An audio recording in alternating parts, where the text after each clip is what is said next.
అసెంబ్లీలో రేవంత్ రెడ్డి వ్యాఖ్యలను తీవ్రంగా ఖండించారు మాజీ మంత్రి హరీష్ రావు. మూసీలో కంటే రేవంత్ వ్యాఖ్యలే ఎక్కువ కంపు కొడుతున్నాయన్నారు.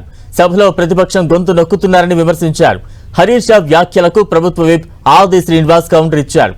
కాంగ్రెస్ ప్రభుత్వం అంటే కళ్లల్లో నిప్పులు పోసుకుంటున్నారని మండిపడ్డారు. ప్రభుత్వంపై విషం కక్కుతున్నారని విమర్శించారు.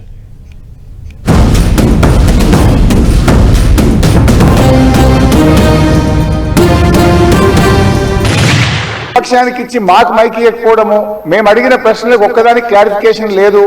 ఇది పూర్తిగా ప్రధాన ప్రతిపక్షం గొంతు నొక్కడం కాదు సార్. మాకెందుకు ప్రొటెస్ట్ చేయడానికి మైక్ ఇయ్యరు?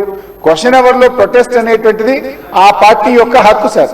సో అందువల్ల కైండ్లీ లీజన్ ఒక 2 నిమిషాలే ఇవ్వండి. Protest is our right, members right, rule book లో స్పష్టంగా ఉంది. మీరు మా దిక్కే చూడరు, మాకు మైక్ ఇవ్వడం అనేది కరెక్ట్ కాదు. ముఖ్యమంత్రి గారు మాట్లాడుతూ ఏం మాట్లాడింది సార్? ఇప్పుడు ఆయన మాటలు అసలు మూసీ కంపు కంటే ముఖ్యమంత్రి గారి మాటల కంపు ఎక్కువ సార్.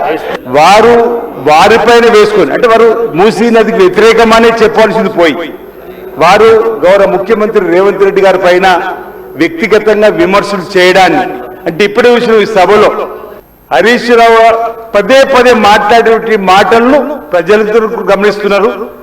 హరీష్ రావు అనేటువంటి అంటే ఈ పేరు ఎందుకు తీస్తున్న పదే పదే అంటే కండ్లల్లో నిప్పులు పోసుకుంటున్నారు. కండ్ల మంట మా ముఖ్యమంత్రి రేవంత్ రెడ్డి గారి ప్రభుత్వం అంటే ఎందుకు ఈ విషయం కక్కడం అనేది మేము ఈ సందర్భంగా ప్రజల పక్షాన మూసీ నదికి వ్యతిరేకమా అనుకూలమా చెప్పాలి తప్ప ఈ విధంగా వారు మాట్లాడడం మానుకోవాలి.